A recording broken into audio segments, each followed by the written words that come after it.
Okay, so I want to talk about the increasing wave of hate and misunderstanding surrounding trans and non-binary people, partially brought on by the most recent US election, appointing Trump as president, who is very openly transphobic, and the constant efforts to delegitimize trans people, such as the ruling by the Supreme Court back in April. Even the average uninitiated person who still feels they deserve to partake in the conversation believe trans and non-binary people are just delusional or suffering from mental illness. What kind of mental illness? Well, they never specify, nor do they ever suggest a possible mental illness by name, and they only ever mention one symptom, that is delusion. And then he told me he goes by Samantha now. Like, does he have any idea how crazy that sounds? I mean, it's proven biology. Yes, I see. And these people you claim don't exist. Do you speak with them often? Are they with us in the room right now? And what is the foundation to this claim of mental illness exactly? Well, when it comes to denying the existence of trans people on a scientific level, they will always fall back on, it's just simple biology. But I would wager they haven't read any books or studies on biology since high school, and I highly doubt they recall much of anything from science class, if they were paying attention to begin with. And I believe this because if you were to actually do some research on biology, you will quickly soon discover that no, biology isn't simple at all. I think the obvious thing to point out regarding the uninitiated transphobes is that they just don't realize that biological sex and gender are just simply not the same thing. Biological sex is, well, the biological or physical aspects of a person, whereas gender is a social construct that we use to help identify and express ourselves. Gender falls under the psychological traits of a person, and while gender can be, it doesn't have to be the same as the body we were born with. And here's the thing about psychology and the human mind. We know very little about it, really. If you want to look at this through a scientific lens, the question to be asked in this hypothesis should not be along the lines of how can someone's gender be different to their body, but instead, what is the biological or physical connection between somebody's reproductive system and their identity? So no, gender and biosex are just not the same thing. In fact, neither one is really consistent to how I bet most of us would describe either one of them, given the implementations of gender roles in modern society. So in this video, I'm going to go in depth with both gender and biological sex and why they don't always meet our social definitions and the issues that can cause. I should also be clear that I'm a cis male, so a lot of what I talk about I have not personally experienced, nor could I really truly understand firsthand, but I will have all the links to my research in the description. And I like to think of this as a learning channel for both my audience and myself, so if there's anything I'm wrong about, I'm more than happy to hear about it. The science of trans identity and gender politics. Often when talking about sexual identity, people will use gender interchangeably with biological sex. This is a general misconception. However, I do understand the logic. At a young age, we would tend to observe boys and girls and then just not think about it further. On a very surface level, this does make sense. Most people who were born male do identify as male, and most people born female identify as female. Cis people are just simply the majority, and because the overlap between gender and biological sex is so prominent for so many people, it can be easy for the uninitiated to assume that the two are one and the same. Of course, this can potentially lead down to a path of denial to contrary ideas and beliefs, and an immense defensive reaction to anything that opposes their beliefs, i.e. the very existence of trans and non-binary people, just as an example. When comparing the two in terms of ways to recognize others, gender can be far more complex and therefore confusing to understand and recognize than using biological sex to identify other people, which is partly why I believe trans people fixate so hard on the notion that one's identity must be their physicality or biology. Whereas identifying someone, and therefore establishing our expectations of that person via gender, is a bit trickier at first glance. Gender is actually a very broad term that is used to describe various clusters of traits that we have labeled as masculine and feminine to form a sense of identity around. That sounds very vague, and it is. Of course, there's many people that believe that biological sex is is the gender based on the reproductive roles of that person. I'll be addressing that frame of mind later as well. But for now, for the sake of simplicity, think of gender as how someone defines oneself and how they express that definition, often as a sexual identification, but not necessarily so. So gender is who you are on a deep fundamental level, and your biological sex is kind of like the hardware that is used for reproduction. For many of us, biological sex does line up with our gender, but it is important to separate the two, as for many people, it doesn't line up. And before getting into all of that, I want to quickly talk about how we as people use language to make labels and categories to help process and record information. Any scientific category or identification we have ever used, we have made up.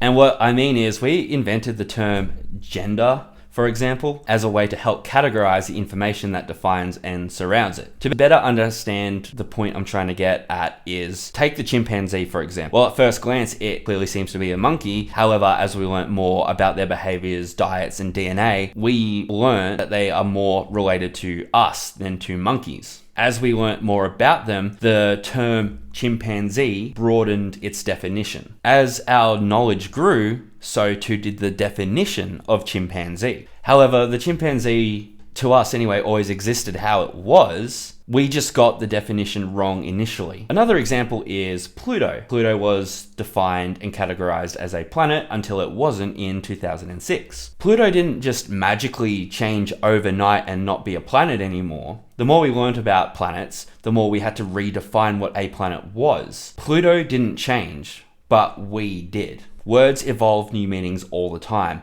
Definitions can and do broaden or change. Our language isn't static. Our understanding of biology didn't peak when you were in high school. Something we know about biological sex today might be contradicted with a new discovery tomorrow. And in such, what we used to think about biological sex and gender when first discovered as a concept, such as the binary male-female system, isn't relevant anymore. But what is confusing to so many, I believe anyway, is that because we have labeled the fertilization role as male and the ovulation as female, they are in their heads defining male to mean man and female to mean woman. But that isn't actually the case. But you can actually see this terminology out in the wild. Usually from men who will call women females, will also tend to believe a woman's role in life is not much more than to pump out some babies. But we have also labeled non-reproductive things as masculine or feminine. Several languages, for example, use grammatical gender, labeling various words and phrases as masculine or feminine. People will just even casually label inanimate objects with genders. Well, I mean, it's nearly always a she, but... Wow. She's a beaut, Clark. The point I'm trying to make is that I think when it comes to discussions of biological sex and gender, it is very important to understand that we make up the labels long before we fully understand what we are labeling. Okay, I hope all that made sense. So, alright, let's finally get into gender and biological sex and explain how our perceptions of them in society are flawed, just plain wrong, or problematic. Alright, so to begin with, what the fuck even is gender? Gender, and why identity expression is important. Gender, again, is a social construct depicting a set of roles, norms, and behaviors in how we interact and function within society. But it can also be used as a way to express ourselves. These norms, roles, and behaviors are typically sprung upon us from the moment we were born and come from, well, basically everywhere. Your parents, TV and media, peer pressure, like just everything really. Normally what will happen is, right when you're born, they'll quickly check to see what's in between your legs and then assign you a boy or a girl. And it's at that point, a large part of your upbringing has already been laid out in front of you. Your assigned gender heavily impacts your childhood and how you were brought up in a number of ways. It impacts the kind of media you'll consume, thus the people you'll learn from and look up to. It impacts the etiquette and expectations you will be taught by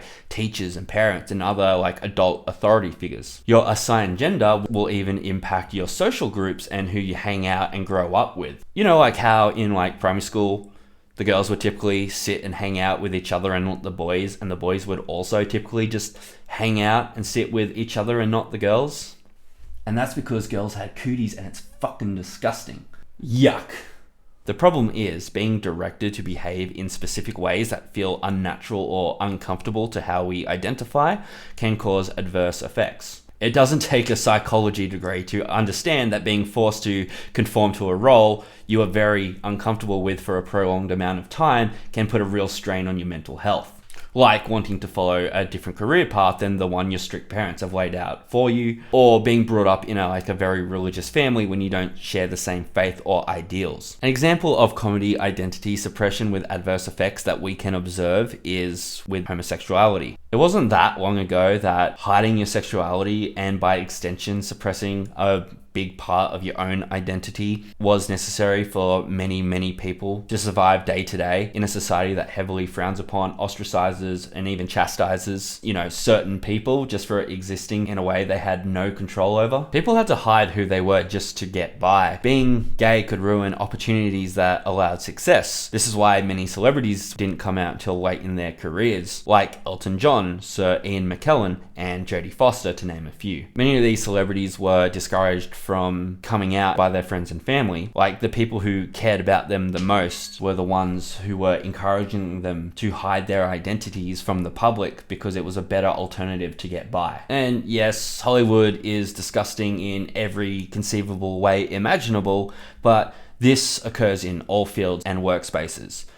Only it's just celebrity scandals make the headlines, whereas discrimination cases in the office do not. In 2008, the Human Rights Campaign Foundation, titled Degrees of Equality, made a study consisting of 14 focus groups and a survey of 761 LGBTQ employees in various companies and workplaces all across the US. In this study, they found that 51% of LGBTQ employees interviewed felt they had to hide their sexual identities for numerous reasons, one of which was casual derogatory statements towards LGBTQ people, alongside other minority groups, were heard on a regular basis. Despite all the anti-discrimination laws in place, more than half said it was an unwelcoming environment. Only 9% said they would take up discrimination issues with the supervisor, and only 5% of the time it would ever make it to HR.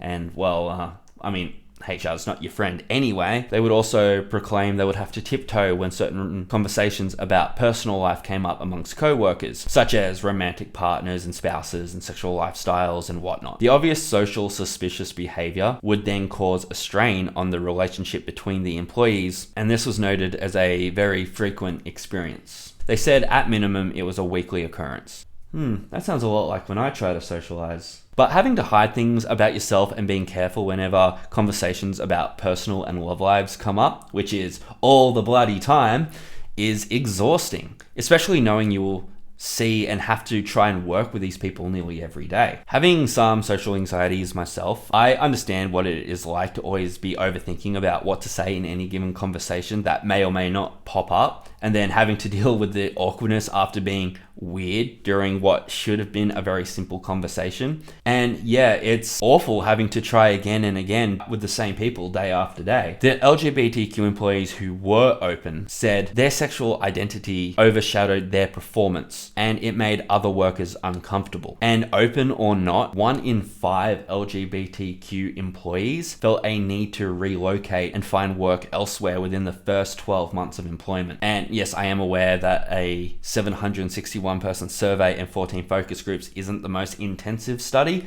but it was the largest to date at the time, and those people were scattered in various companies all over the US, showing that the data was likely not just isolated incidences. At one point, being gay, or just from any marginalized group really, could even just stop you from getting a job if the employer didn't like it. Of course, now there are discrimination laws that prevent things like asking about sexual preference, etc. But employers, supervisors, and managers, can still be bigoted and still cause roadblocks in a person's career and just not hire them outright, or just fire them and then just make up another reason to do so. Imagine a world where you have to work just to survive, but the employers won't let you do the work just because you exist the way you do. That would be a really fucking silly way to operate a society, wouldn't it? And while being gay is far more accepted today, this bigotry still lingers, and many people still don't come out because of the societal pressure against them. Suppressing identity doesn't just make work and social life difficult though. Unsurprisingly, it heavily impacts one's mental well-being. Feeling as though you have to constantly hide can cause anxiety and depression due to being in a constant fear of being found out. And after being told for long enough that your existence is wrong, or you're not right, or you're disgusting for something you had no choice over, you will eventually internalize it.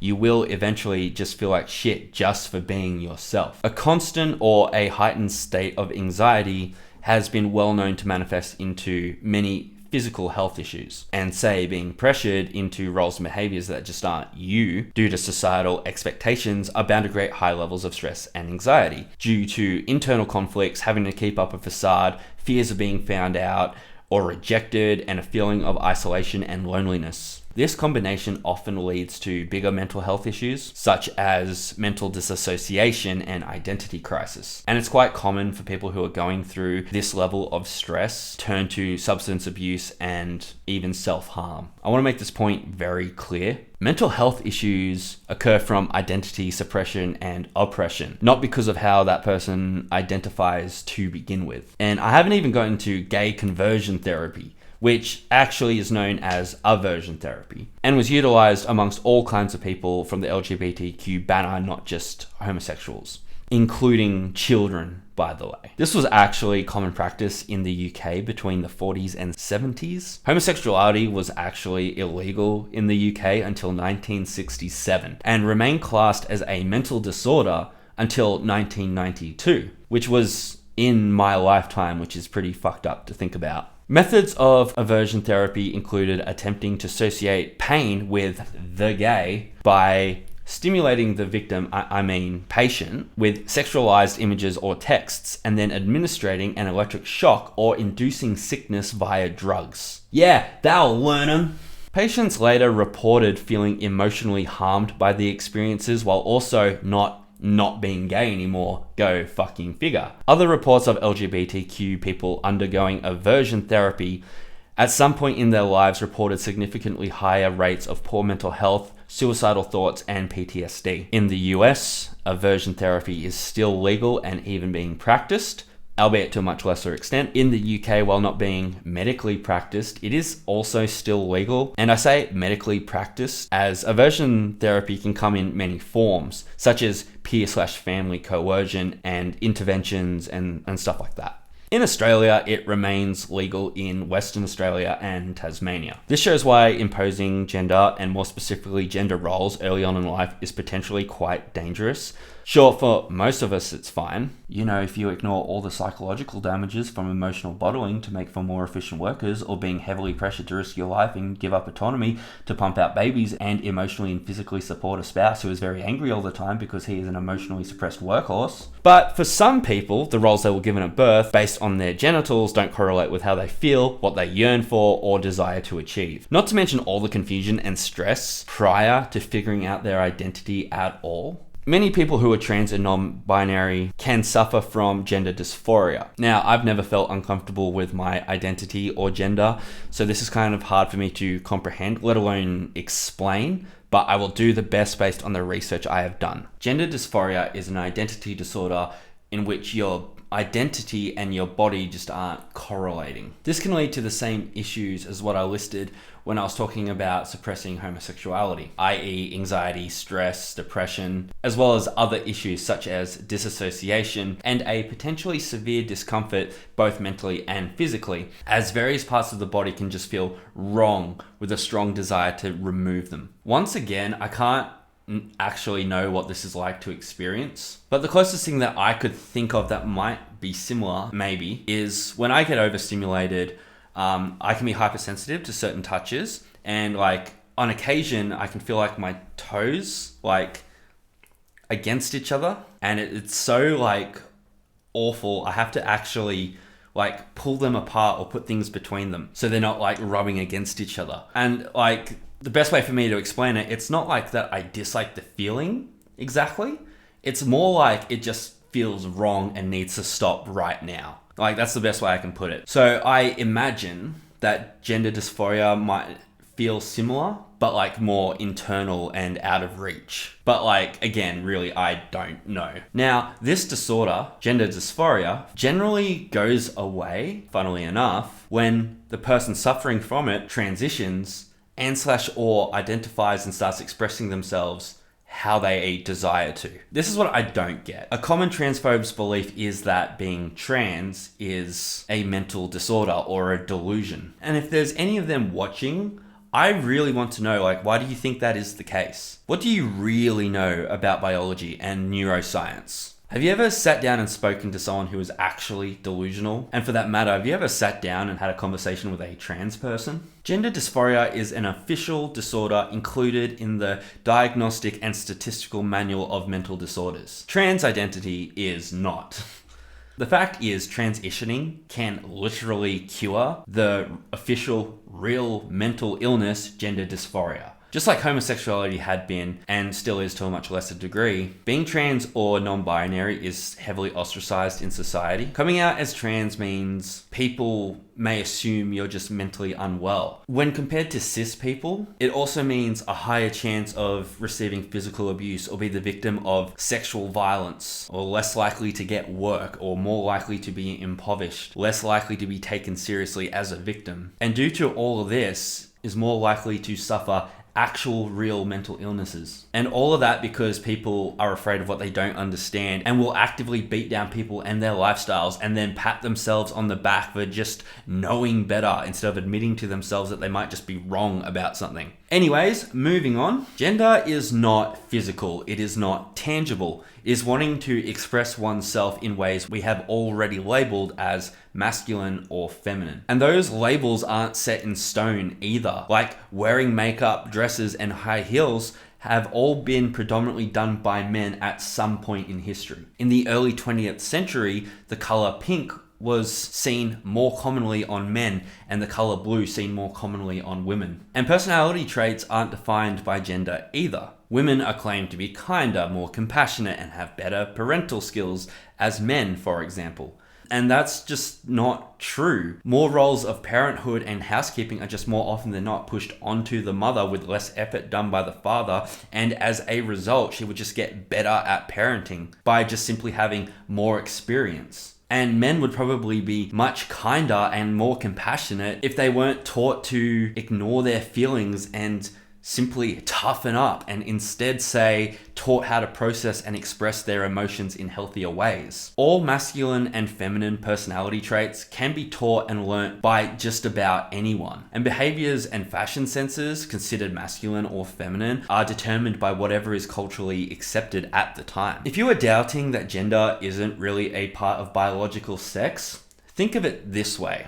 If you have to be taught what your gender is and then be taught how to act appropriately to that gender, following specific guidelines that we humans have made up, which also happen to change culturally and through different time periods, then maybe that on its own proves that gender isn't natural, but a learnt concept. Gender is really how you choose to express yourself based on pre-labeled personality traits and behaviors. What I am about to say might be rather controversial and may even crush the hopes and dreams of some very well-meaning, earnest people, but this is why you can't identify as an attack helicopter or any other inanimate object for that matter, because arbitrary objects have no relation whatsoever to human behaviors or personality or any form of gender expression. And I can't believe I actually bothered to explain that. Your gender is whatever you feel expresses you the best. Okay, so let's say you feel masculine and so you prefer to express yourself in masculine ways. Body be damned. In that case, you are probably a man. And I'm using a drumstick because I forgot to buy a pointer. And let's say you feel feminine and so prefer to express yourself in feminine ways. In that case, you are probably, that's right, a woman. But what if you feel like expressing yourself with predominantly masculine traits sometimes and predominantly feminine traits other times, or neither one in particular, or both? Then that very well might be a variant of non-binary or gender fluid. And since there are so many different ways to express gender, and the number of possible combinations of masculine and feminine and things that should be neutral are near infinite, this is why new genders can seemingly keep popping up. Now, it might be hard to keep up with all these genders and pronouns, but when in doubt, just listen. People will typically tell you what they want to be referred by. And if you don't think it is disrespectful to mislabel people, then, I don't know, walk up to a big, strong, masculine gym bro and tell them they do like a girl. And then see how quickly they get very defensive and upset. Many people, myself included, believe in simply abolishing the concept of gender and its roles entirely. However, there are some detractors to the notion as they feel it dismisses their identity somewhat. And I think that's a very valid and fair concern to have. Like, I do like thinking of myself as a man, for example. However, I do believe that genderifying most actions and behaviors is detrimental overall. One small example is that gender roles put up barriers that might make people afraid to do what they really want to do, like men being afraid to do something that's not considered masculine in a fear that they might be made fun of. But you know, sometimes men might just want to wear makeup and dresses, and sometimes women might just want to earn enough money to avoid a structural power imbalance.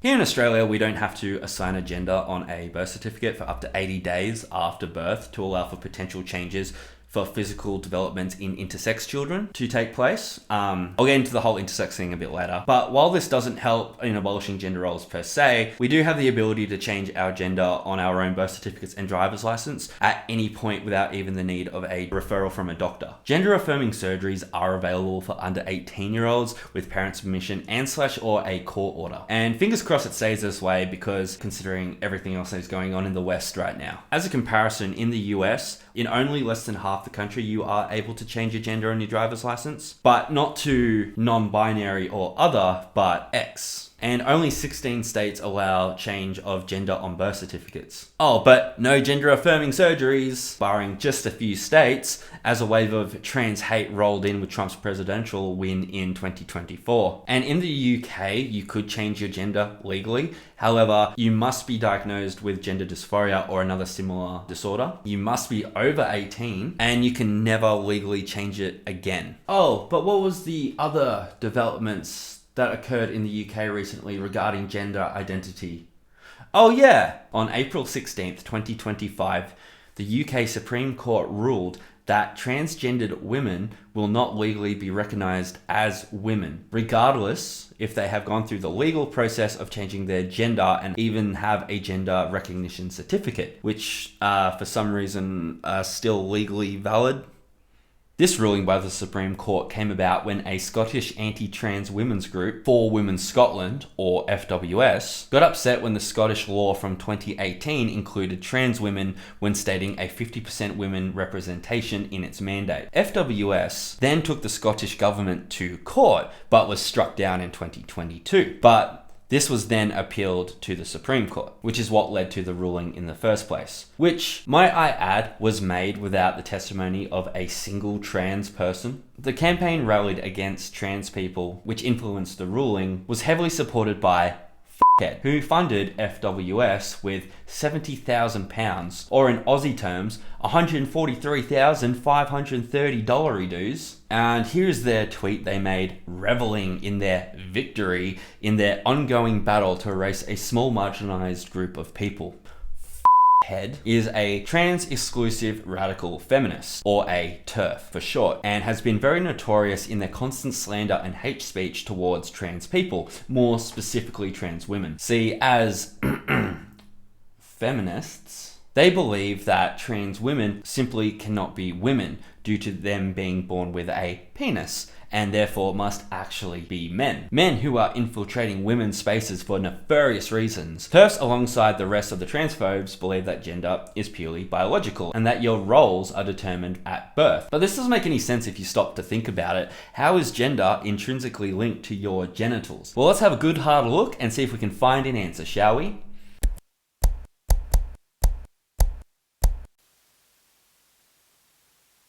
Biological sex. I've said this a few times already, but biological sex are the physical attributes. Reproductive organs, hormones, the sex chromosomes, XY for male and XX for female, and the most defining, gametes or sperm and egg.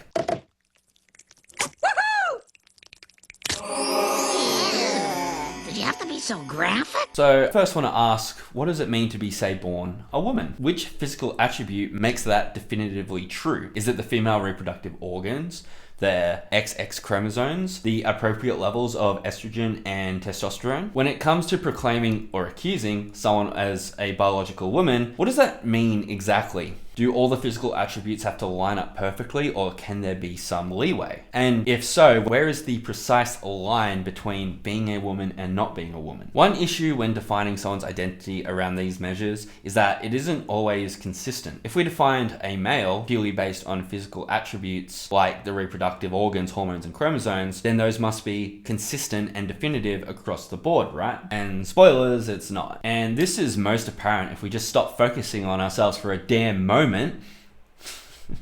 and take a look at biology in nature as a whole. Because when we do so, the logic of how we implement it in society just goes completely out the window. Out the window. Throughout the animal kingdom, there are several occurrences of creatures defying our notions of binary sex systems and reproductive roles. For example, the whiptail lizard, amongst several other lizards, are exclusively female and thus breed asexually. Although typically asexual reproducers are at a genetic disadvantage as they pass down the same chromosomes. However, in this instance, they have developed twice as many, which allows for enough chromosome diversity when they reproduce. Speaking of chromosomes, very few species actually have the XYXX system.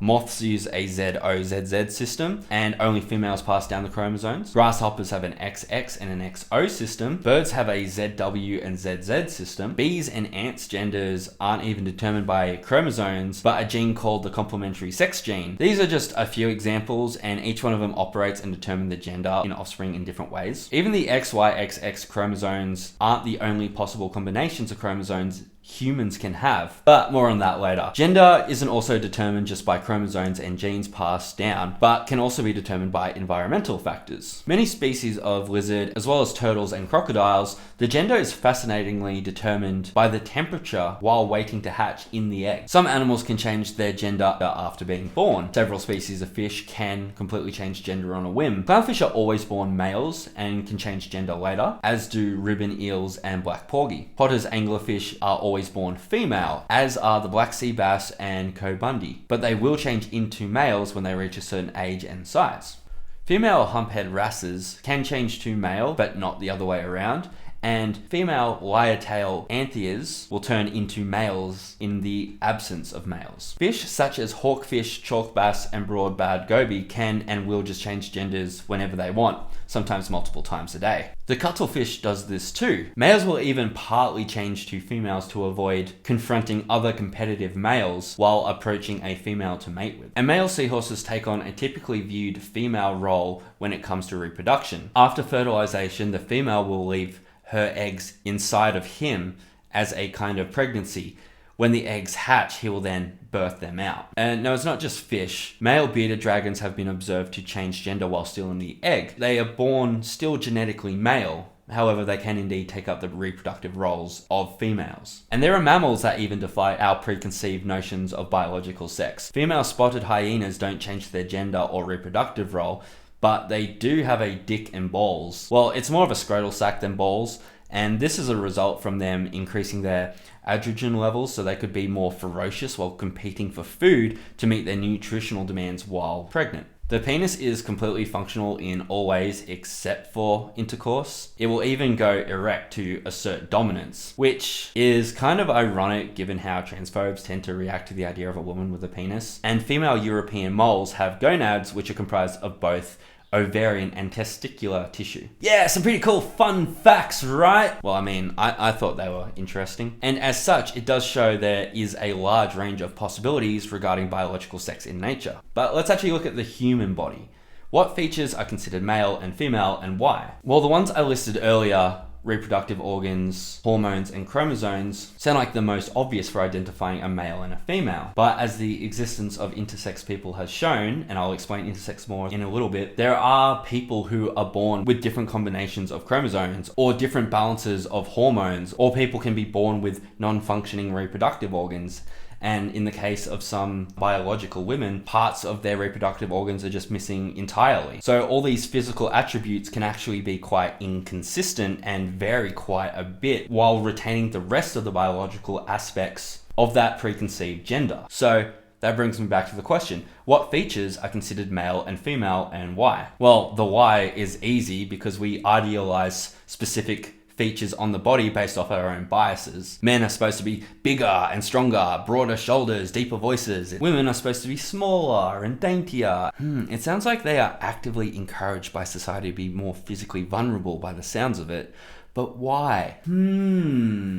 However, while these features may be fairly common to their respected genders, they are not definitive. Men can be small and dainty, have higher sounding voices, and women can have strong muscle definition and development, broad shoulders, and deeper voices, all the while staying absolutely biologically female. Women can even have a fully developed Adam's apple. While the Adam's apple is typically grown to its size via testosterone, women actually still have one, just in most cases it's smaller and angled differently, making them less pronounced. However, they can be more visible in thinner women. Women can also have a large Adam's apple due to their genetics or a hormone imbalance. So that brings me back to the question, does a higher production of testosterone in a woman due to genetic factors make them more of a man and less of a woman, even if they have a fully functioning female reproductive system? Well, no, that doesn't make any sense. The physical masculine and feminine ideals of the human body fall under the same umbrella of gender stereotypes, norms, and roles. This only reiterates to transphobes and misogynists that women who excel in various fields, such as sports, must really be a man in disguise, pretending to be a woman, so they can abuse women and steal their medals and shit.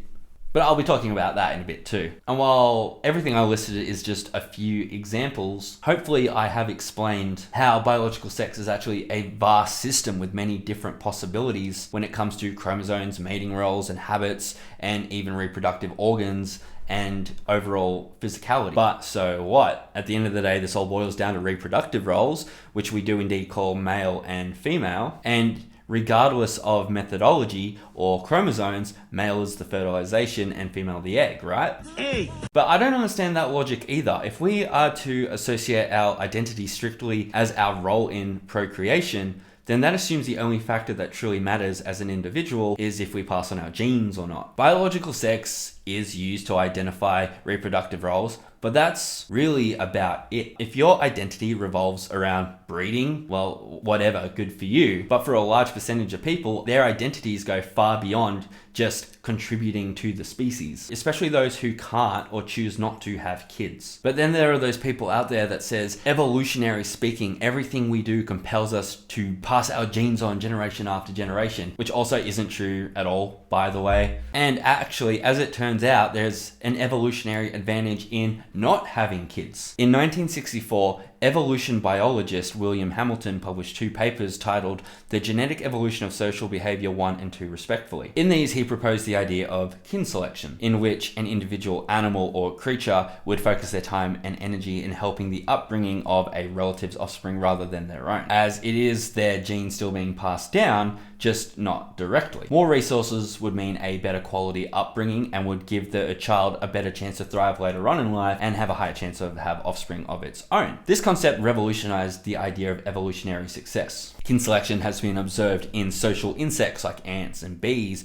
birds, mammals, and even in monkeys and apes. And people already do this to some degree as well, in helping siblings or even friends who are new parents or grandparents who have resources to support the child or babysit and so on. Or how many friends will come together and each gift a soon-to-be mother with multiple resources for the benefit of the child, or as we call it, a baby shower. power. The idea of kin selection is the idea that multiple of a species can come together for the benefit of a child. This concept of kin selection would be most advantageous for a species when, say, a population is already at a very healthy height and growth rate. Like, I don't know, as an example, we'll say like, a 25% growth rate in the last 20 or so years, despite a life expectancy increase of only 7 years within the same time period, and also in despite of a major decline in birth rates. Just saying.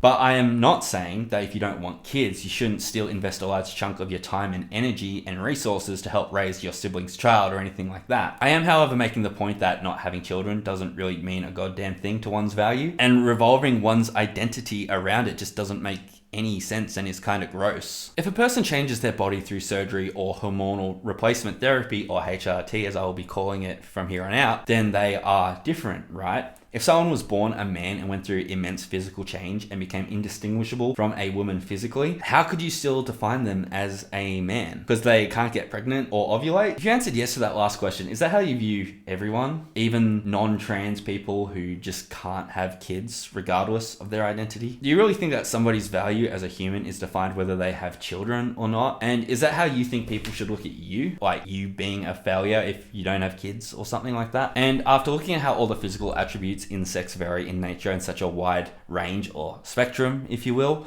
it becomes clear that applying gender based on physiology is a drastic oversimplification at best. And even if after all that you still insist gender identity must be based on what you're assigned at birth, well, I got news for you. Even the medical community hasn't agreed with that sentiment since as late as the 1950s. Even when the medical community was extremely oppressive and caused a lot of people a lot of physical and mental anguish in the name of gender identity, they still acknowledged gender wasn't defined by the physicality at birth. And that brings us to intersex.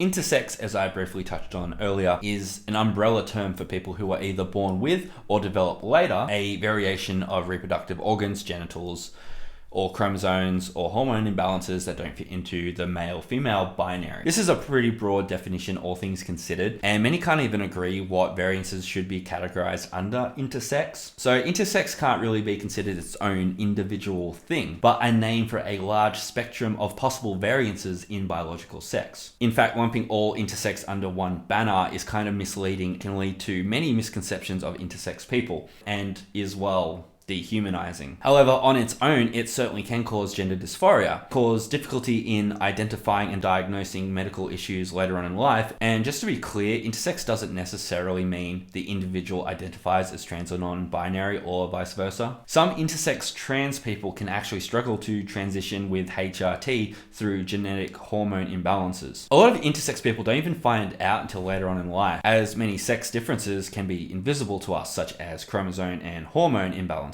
A prime example of this are the variances in chromosomes. XY, XX are the norm in humans, sure, but this isn't always the case. Sometimes people can be born with one or more extra chromosomes. XXY, XXX, XYY, XXYY, XXXY, XXXX, XXXXY, and XXXXX have all been found in humans, as well as XO, where the person only has one functioning X chromosome. YO has also been found, but sadly those with only one functioning Y chromosome just simply don't survive. Many of these have been labeled as a syndrome. However, many people can have these differences in sex chromosomes and it will never even affect their health or well-being. And while these are anomalies, yes, they are still completely natural occurrences in humans. Like, are you starting to see the pattern here? The variances in a person's chromosomes, hormones, or even psychological makeup that cause trans people to exist at all are all just much rarer occurrences than the typical cis build. Rarer, but still naturally occurring. We just tend to use exclusionary terminology that skewers our perceptions. For example, we have replaced common with normal and uncommon with abnormal, thus creating a divide with what is and isn't acceptable to be as a person. Intersex has now mostly been accepted in the medical community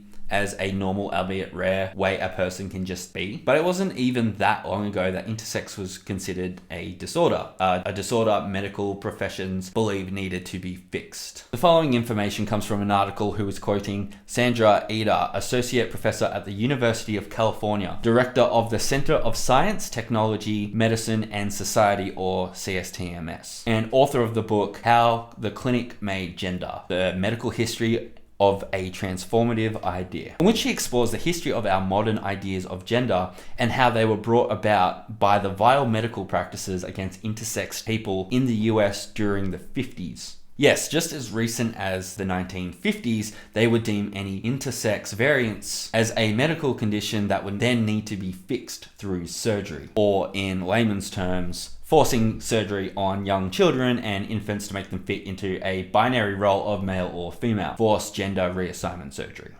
In the 1950s, however, intersex infants and children were definitely viewed as a biomedical problem. Sex roles, the telling phrase contains its own critique, were supposedly hard and fast, and anomalies needed to be fixed. This was the era that established surgical genital normalization, the surgical process of making a child's genitals fit a chosen sex for what was called optimum gender of rearing. The intervention sought to make each abnormal child's body fit a normal gender identity by surgically changing the genitalia and/or removing hormone-producing organs. It's mutilation. They were mutilating children. This was in the land of the free, by the way. This was literally forcing gender roles on infants. In fact, this is where many scholars believe the modern concept of a gender role was conceived. As Eder notes, many scholars see this as the first formulation of a social gender distinct from a biological sex. The idea that gender is a social construct thus emerged alongside the fact that gender could be quite literally created surgically and hormonally. So yeah, this is basically just academia acknowledging they do create and change gender through surgery and hormone treatment. This kind of solidifies that gender can literally be changed through medical practices by its own definition. That's right, gender was always considered interchangeable in modern society, even when the means behind it was so disgusting and inhumane. What emerged was a determination within the medical community to normalize the bodies of those who transgress the two-sex binary. Eder notes that scholarship now emphasizes that this treatment regime has caused immense suffering through irreversible non-consensual surgery. Eder then states it was the efforts of activism and critical scholarship over the decades that did finally lead to deeming intersex to not be considered a condition or a disease in the medical community. Over 50 countries in the UN have now signed statements protecting intersex people. Many countries have flat out outlawed unnecessary surgeries on children on sex variations. The first being Malta in only as recent as 2015.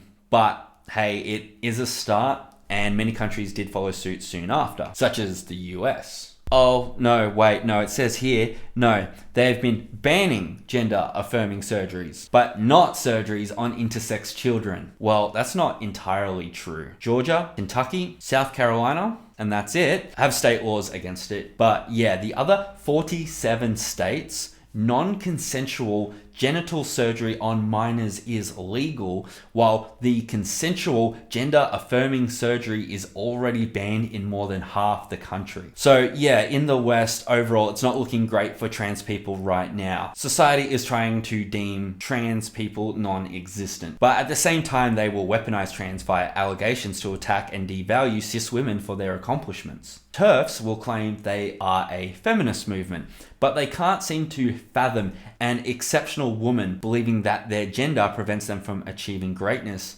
in, well, all fields, but I'm going to talk about sports. Weaponizing trans. In the 2024 Paris Olympic Games, Iman Khalif absolutely dominated the women's boxing, winning her match in under a minute and leaving her opponent in tears. This very impressive feat immediately made the transphobic misogynists incredibly suspicious. This was followed by a very intense backlash spearheaded by... for fuck's sake. F***head again.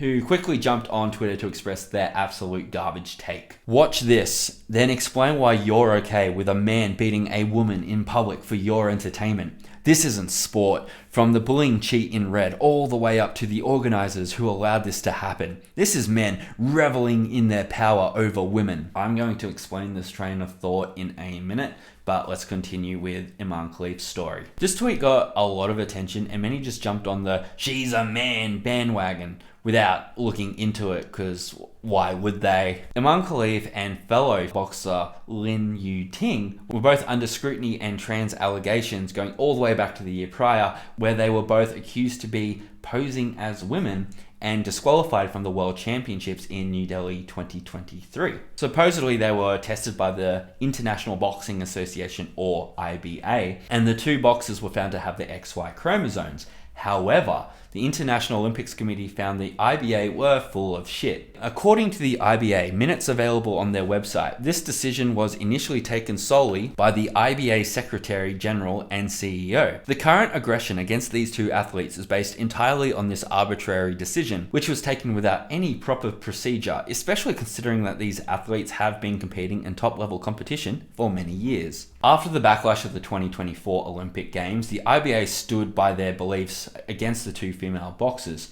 However, they would not disclose the tests they supposedly administered. Oh, and by the way, the IBA at this point wasn't even recognized in the International Federation of Boxing. They were stripped of eligibility and credibility back in 2020 for various controversies and scandals. However, Iman Khalif was found to have DSD, which is differences in sex development. This can lead to an XY chromosome while developing as biologically female in every other way. People only assumed she was a man because 1, she dominated, and 2, well, they just looked at her and she didn't meet their specific requirements to how a woman should look.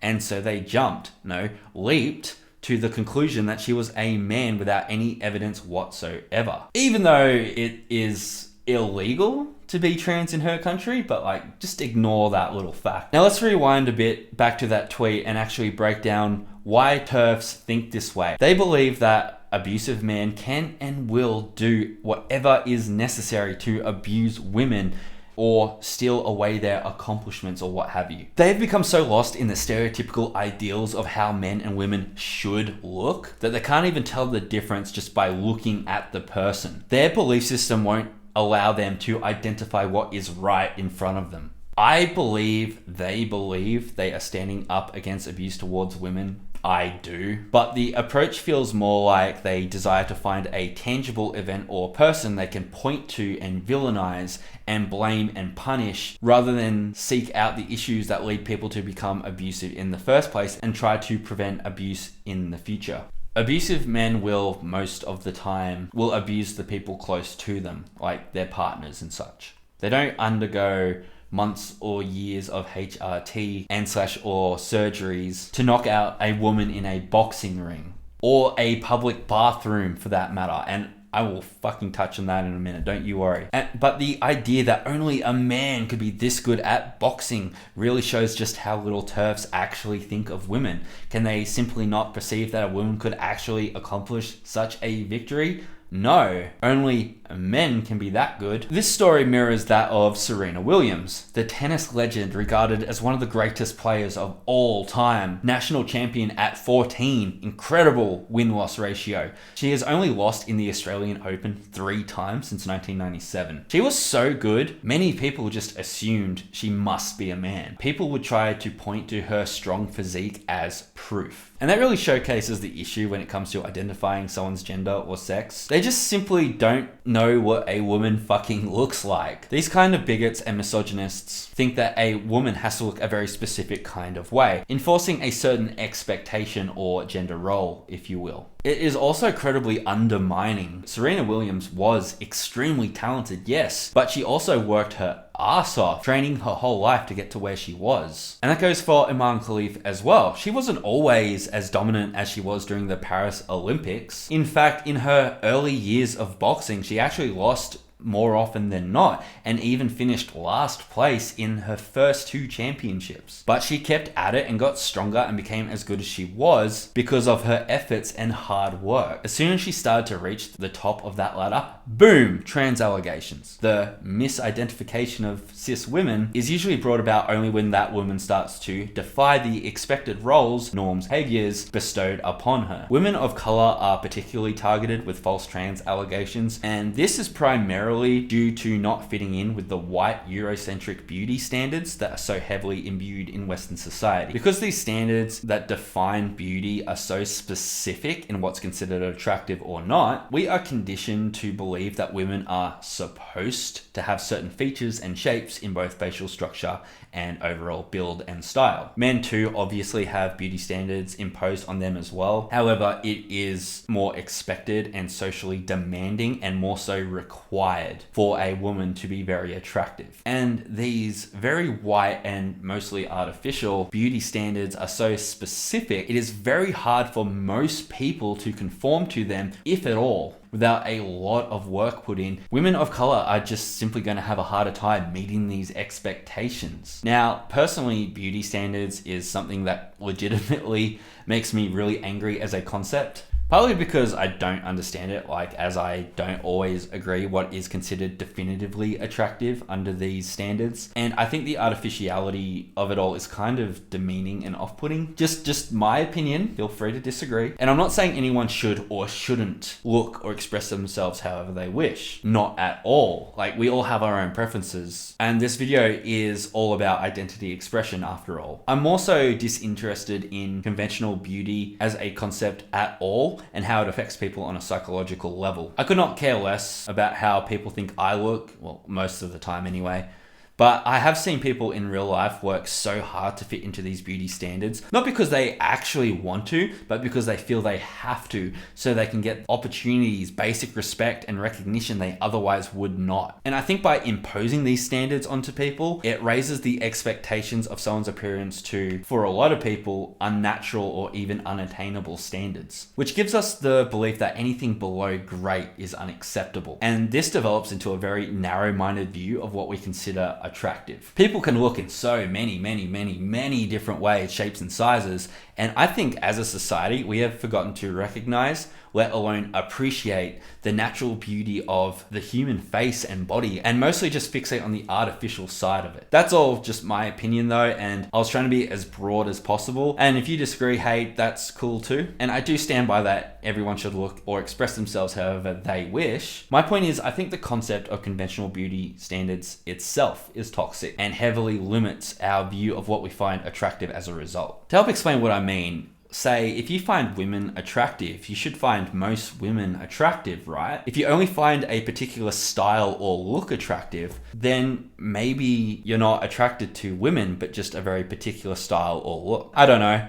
And preferences are very subjective, so maybe I'm talking out of line a little bit. So let's get back on topic. Using the notion of being trans as an attack on cis people is not an acknowledgement that trans people exist, but actually quite the opposite. That's all trans allegations really are, because when a transphobe accuses a cis woman, because most often it is usually a woman, they're not calling them a trans woman, they are trying to call her a man in an attempt to hurt the reputation of the woman, while also throwing trans women under the bus in the process. Most successful women get accused of being trans at some point. Famous women who have been accused of being trans include Taylor Swift, Lady Gaga, Michelle Obama, Margot Robbie, Kim Kardashian, and just look at this list of trending posts on the sidebar of the Margot Robbie accusation. And what is the evidence all these accusations are going off? Well, sweet fuck all. Except in this case about Emilia Clarke, where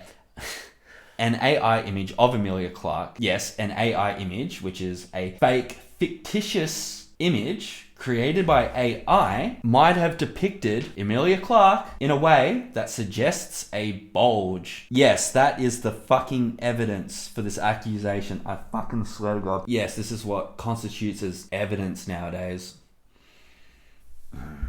Transphobes will accuse just about anyone of being trans, and from what I've seen, probably every woman will be by someone at some point. This isn't always a large-scale viral issue, of course. More often than not, it will just be someone leaving a comment on a post or a video about the accusee. So hopefully when you say or do anything online, and some random questions your sexual identity because you don't meet their standards of attraction, you can just recognize how ignorant and dumb this person is and just shrug it off without catering to their need of validation of their existence they so desperately crave. Now, I want to quickly talk about the trans people in public bathrooms discourse because it is indeed still a discourse.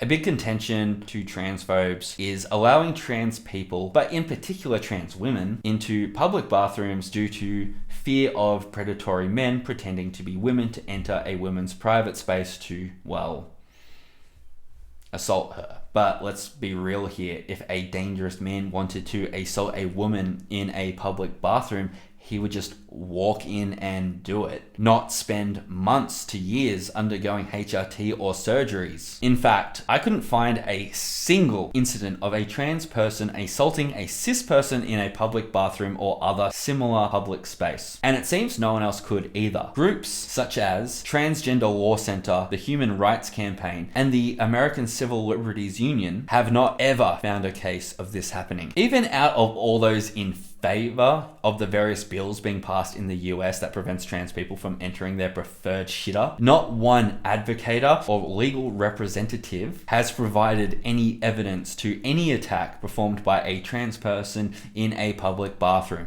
Not once ever. Despite there being exactly 0 reports of this ever happening, the idea that predatory men would pretend to be women to access their bathrooms was heavily pushed when the legislature for single-sex bathrooms in the US was being considered back in 2017. From what I have gathered, it seems to me that this concept originated when, back in October 2017, Michelle Martinez, a trans woman, was convicted of SAing a 10-year-old girl. Many of the headlines read something along the lines of transgendered woman sexually assaults little girl in bathroom. Media and news outlets such as The Daily Caller, The Daily Wire, Red Flag News, Silence is Consent, Fox News, and Louder with Crowder all echoed these headlines, which led to and perpetuated an immense fear of transgendered women in women's bathrooms. But what the headlines left out, and which no one seemed to follow up on, was that this was a private bathroom within the victim's home and that Michelle was a family friend, someone close to the victim. And therein lies the greater issue. More than 90%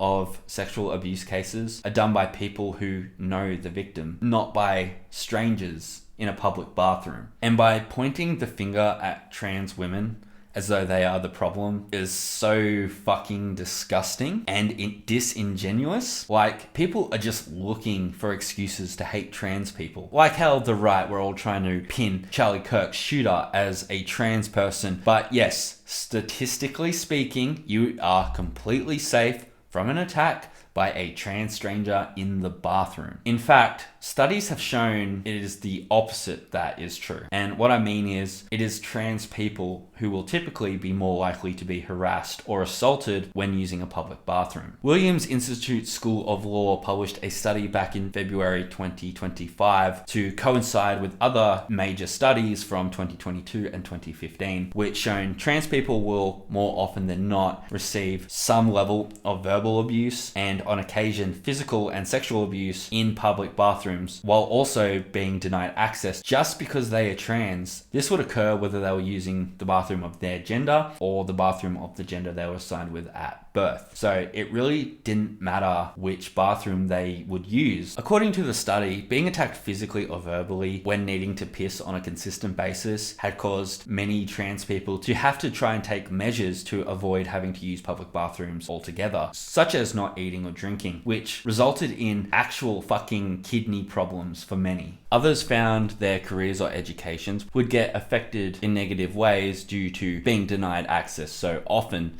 because being in a space with so many other people who are making an effort to deny you the ability to do a very basic human function and right would make being in a space with those people rather unpleasant, I would imagine. I want to quote a paragraph from this article published by the National Library of Medicine. This paper discusses the various studies of trans people and public bathrooms, as well as the discourse that surrounds it.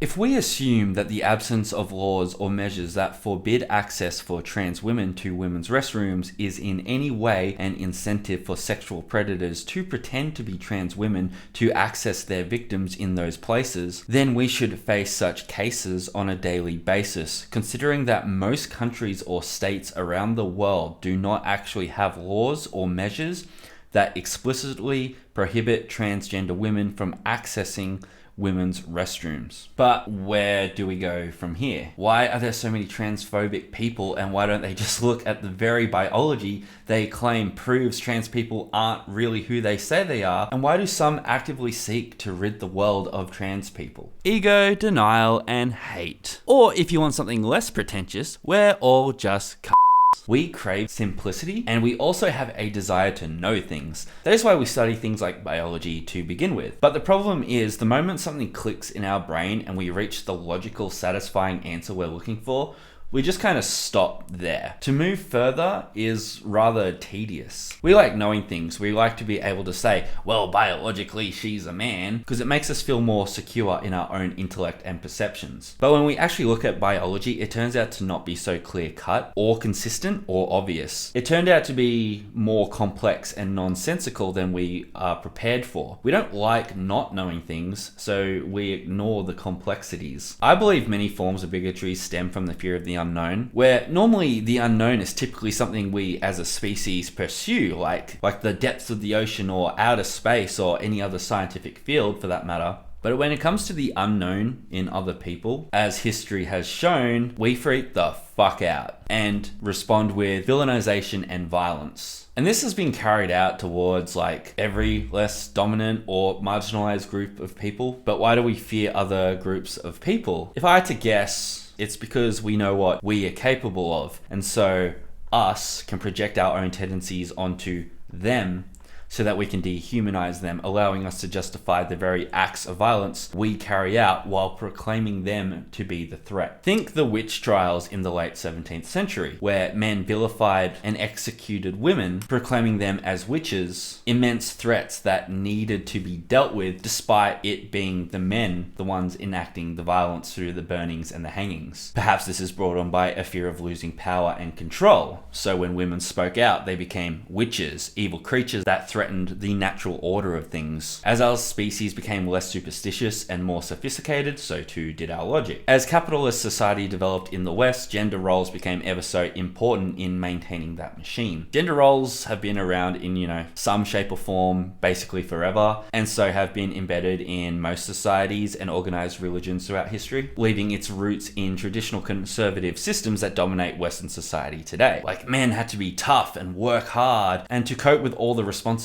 and stress, they were expected to find a lovely lady to marry, and she was expected to take care of his needs and help him decompress between shifts to keep the wheel spinning while producing the next fresh batch of laborers. But there was no room in between the binary gender role system, nor was there room for anything that defied those roles. Both men and women would be deemed as failures of their respected genders in society if either one failed to live up to the expectations of being a man or a woman. And while there has been some progression since that original foundation, the world we live in is still built off the binary gender role system. And the idea that the capitalistic model that requires these gender roles is obsolete and problematic is still considered radical to so many people today, mostly due to the ever-present traditional conservative views, but I digress. The carrot on the stick was convincing men and women their value was earned through achieving the goals of their respected genders, like men's hard work, strength, and leadership, and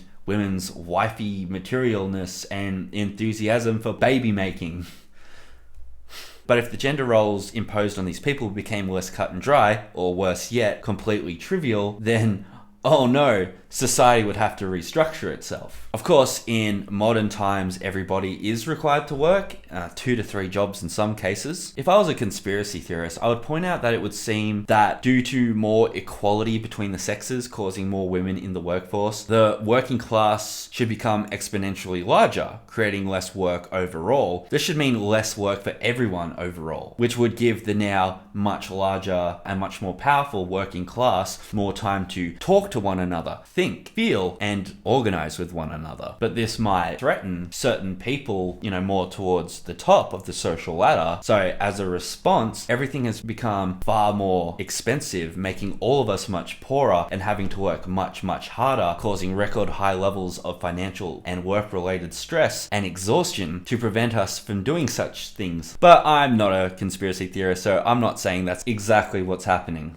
What was I talking about again? Oh yeah, trans people. With the idea of the binary gender role system so ingrained into our way of life, it can be so hard for many of us to acknowledge, let alone accept anything to the contrary, despite literally all the evidence pointing towards trans people existing, because to have this notion challenged is to challenge our perceptions as a whole. And to have our own perceptions questioned requires us to question a lot about ourselves and maybe acknowledge we might have been played as pawns in capitalistic society and everything we worked towards was merely a carrot on a stick. Or maybe we have to consider we might not be as good of a person as we think we are. To say, I might have been wrong can hurt the ego and we don't want to feel that shit. We are afraid to be wrong if it makes us look bad or dumb. We are so afraid we refuse to actually look at the evidence and even retaliate with beratement and harassment and violence. The people who aren't willing to question themselves or consider anything that contradicts their beliefs probably aren't ever going to. If you have watched this video with the intent to learn something, you very well might have already known most, if not everything I've said already, because that's all very accessible information and those who want to learn do. But if you wanted to watch this video because you wanted to argue or criticize or hate watch, well, first of all, thank you for watching. Second of all, you probably weren't convinced by anything I said. All right, let's wrap this up. Gender really is just how you feel to a degree, with no biological attachments or physical attributes whatsoever. How you present yourself is how you show people how you feel and who you are. It has always been society that deems your wants and actions as masculine or feminine. Like, what does wearing a dress have to do with producing eggs, or lifting weights got to do with producing sperm? There is no physical connection between your gender and biological sex. Go do what you want and go look however you want to. Your identity is more than what's in between your legs. Your destiny wasn't set in stone the day you were born. Whether you are trans, cis, non-binary, it doesn't really matter. Just be you, and anyone who tries to tell you how you should act can go get fucked. Hopefully I've convinced, assuming anyone actually watches this, that non-cis identity doesn't just exist, but it is important to express and acknowledge. And I hope I've convinced someone to stand up for people's rights to exist as who they are, not what society tells them they are. Support trans people when you see them under scrutiny. Correct people when they are spreading misinformation. Western society is trying to suppress their existence entirely, and the least we can do is just keep talking about it and making sure the right information is getting around. Because, and this may be controversial, but I think people should get to exist, and crazier yet, live without scrutiny or abuse.